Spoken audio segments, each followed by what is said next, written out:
तो बोलो गिरिराज जी महाराज की जय।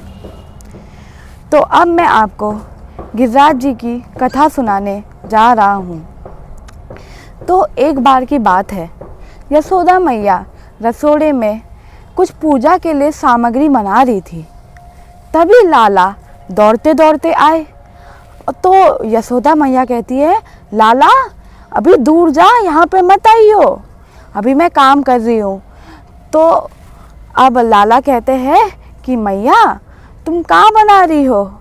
तो मैया कहती है कि मैं इंद्र की पूजा के लिए सामग्री बना रही हूँ। तो अब लाला पूछते हैं कि मैया इंद्र कौन है? तो मैया जवाब देती है कि लाला तू जाके बाबा से पूछ। तो अब लाल जी बाबा के पास दौड़ते दौड़ते जाते हैं। कहते हैं, बाबा बाबा ये इंद्र कौन है? तो बाबा कहते हैं कि इंद्र वर्षा के देवता है। हम उनकी हर साल परंपरा के अनुसार पूजा करते हैं। तो लाल जी ऐसा कहते हैं कि बाबा हम इंद्र की क्यों पूजा करते हैं? हमें तो सब कुछ कर्म के अनुसार ही मिलता है। हमें तो अब तो बाबा कहते हैं कि अब किसकी पूजा की जाए फिर? तो लाल जी कहते हैं कि हमें गिरिराज जी की पूजा करनी चाहिए। तो अब गिरिराज जी की पूजा करनी चाहिए। तो अब बाबा कहते हैं कि मैं ऐसे तो फैसला नहीं ले सकता, मैं अकेला कहाँ फैसला ले सकता हूँ, पूरी पंचायत बैठानी पड़ेगी, उसमें जो फैसला होगा वही मैं करूँगा। तो अब जो बाबा होते हैं वो अब पंचायत बुला लेते हैं। तो अब सब पंचायत में कहते हैं कि बता कन्हैया क्या कहना चाह रहा है? तो लाल जी बताते हैं, कर्मणा जयते जंतु हम कर्मणे विलियते सुखम दुखम भयम क्षेमम कर्मणेव भी पद्धते। तो लाल जी कहते हैं कि प्राणी अपने कर्म के अनुसार जीता है, मरता है और कर्म के अनुसार उसे सुख और दुख भोगना पड़ता है। तो इसमें इंद्र का क्या काम? इंद्र तो हमें तो गिरिराज जी की पूजा करनी चाहिए। हमने तो कभी इंद्र को देखा भी नहीं और हम तो है वन के वासी और गिरिराज जी तो हमारे सामने ही है।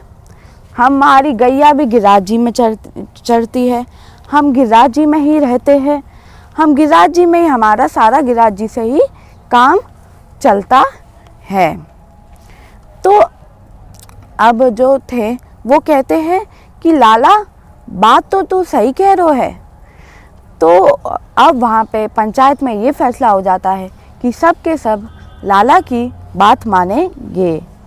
तो अब सब के सब ब्रजवासी छकरिया मनाने वो प्रसाद भोग मनाते हैं गिरिराज जी के लिए। तो कोई रसगुल्ले मनाता है, कोई इमरती मनाता है, कोई कुछ और मनाता है, कोई पेड़े बनाता है, कोई लड्डू बनाता है, तो सब कोई खड़ी बनाता है, कोई खीर बनाता है। तो सब के सब अब गिरिराज जी के लिए भोग मना रहे थे। तो अब गिरिराज जी की पूजा करने सब गए। तो अब वो गिरिराज जी की पूजा करने गए तो अब गिरिराज जी तो 7 कोस जैसे बड़े, अब उनका अभिषेक कैसे करें? तो उनका अभिषेक तो भगवान ने क्या चमत्कार किया, वहाँ पे मानसी गंगा प्रकट करके पूरे गिरिराज जी का अभिषेक कराया। फिर गिरिराज जी की पूजा की और पूजा करने के बाद अब गिरिराज जी को भोग लगाया। तो अब उनने भोग लगाया तो अब सबने अपने अपने सब रख दिए। अब इतना था, अब गिरिराज जी ने 7 कोस से वो खाना प्रारंभ किया। तो उनने ऐसे करा, हाथ फैला के वो अब भोग पा रहे थे। तो अब एक ब्रजवासी कहते हैं, लाला तेरो देवता तो बड़ा भूखो लग रहा है, कितने दिनों से नहीं खाया इसने तो अब लाला कहते हैं कि जितना इन्होंने खाया है उससे दुगना हमें देंगे, हमें सारी सामग्रियाँ देंगे। तो अभी आप ऐसा करो, अभी हम इनकी परिक्रमा लगाते हैं और अपनी अपनी मनोकामनाएं मांग लो। तो अब लाला ने सबसे ये कहा, तो सब ने अब गिरिराज जी की 7 कोस की परिक्रमा लगाई और फिर सब ने गिरिराज जी से अपनी मनोकामनाएं मांगी। तो अब एक जो बूढ़ी अम्मा थी वो ऐसे कहती है कि लाला तेरो देव तो मेरे घुटनों को दर्द दूर कर देगा। तो अब लाला कहते हैं कि अम्मा खुद मांग के देख लो, दूर कर देंगे गिरिराज जी, सब कुछ पूर्ण कर देंगे। तो सब ने अपनी अपनी मनोकामनाएं मांगी। किसी ने ये मांगी कि मेरे आँख में रोशनी दे दे, किसी ने कुछ मांगा, सबकी अपनी अपनी मनोकामनाएं थी, सब ने मांगी। तो अब वो जब अपनी आंखें खोलते हैं तो वो देखते हैं जितनी भी सामग्री वो भोग लगाने में मनी थी उससे दुगनी सामग्री उनके पास है और सबकी अपनी अपनी मनोकामनाएं पूर्ण हो चुकी है। तो सबके सब वहाँ बड़े खुश थे।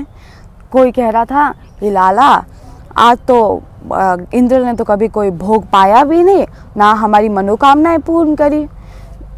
मनोकामनाएं हमारे सामने तो गिरिराज जी भी है और ये तो हमसे बात भी कर रहे हैं, हमारी मनोकामनाएं भी पूर्ण कर रहे हैं। तो अब ये सब इधर हो रहा था। तभी नारद जी इंद्र के पास जाके बोलते हैं कि लो थोड़ा प्रसाद लो।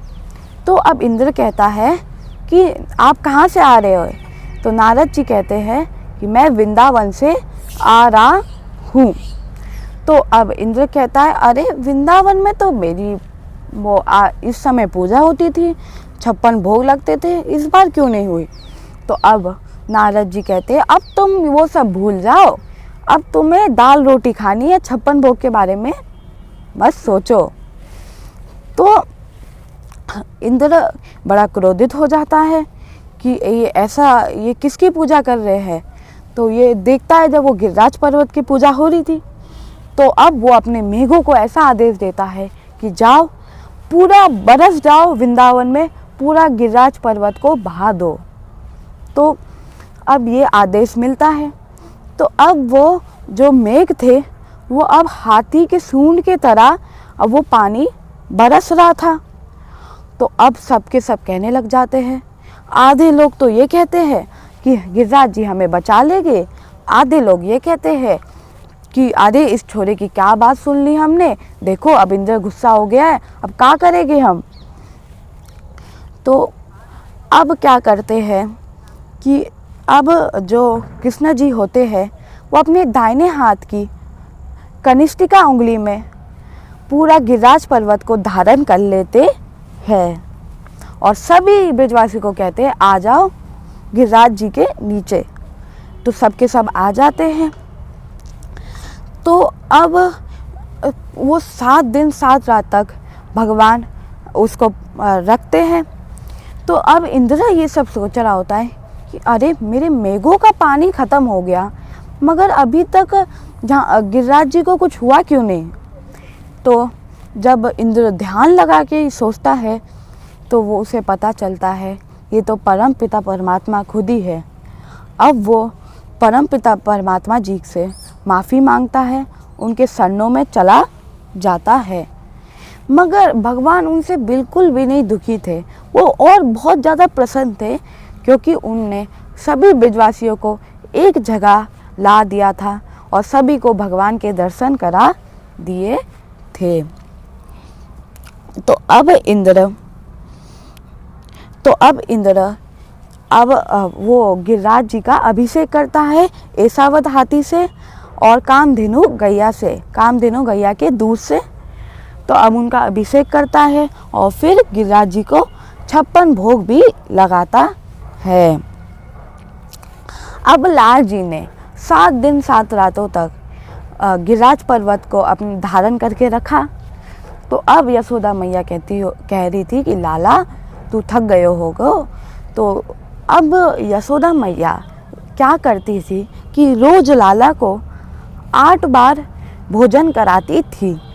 तो अब 7 दिनों तक लाला ने नहीं खाया, तो उन्होंने लाला को 56 भोग का भोग लगाया।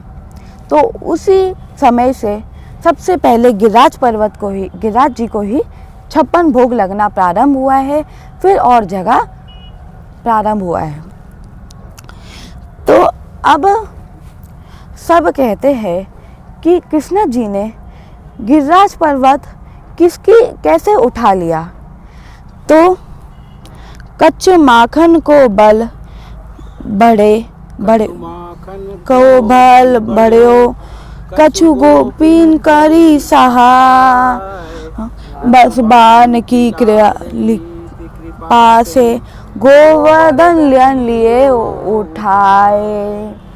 तो जब भगवान ने गोवर्धन पर्वत उठा रहे थे, तो जो और गोप थे वो भगवान से ऐसे कहते हैं कि अरे तू है ना, हमारी शक्तियों से ये सब उठा रहा है, हमारे हाथ है ना थोड़े कमज़ोर लग रहे हैं, हमारी लाठियाँ नहीं होती ना तो अभी तक ये पर्वत गिर जाता। तो लाल जी कहते अच्छा। तो लाल जी थोड़ा सा वो नीचे कर लेते हैं, तो सारी लाठियाँ पट पट पट पट होने लग जाती है और सब कहने लगे अरे लाला बचा बचा बचा। और जब भगवान ने ये पर्वत उठा रखा था, तो तब राधा रानी जी भी आई हुई थी। तो सब यही कहते हैं कि राधा रानी जी के कृपा से ही भगवान ने गोवर्धन पर्वत उठा रखा था।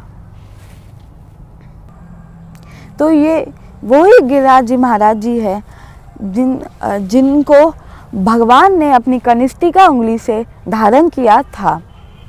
तो बोलो गिरिराज जी महाराज जी की जय।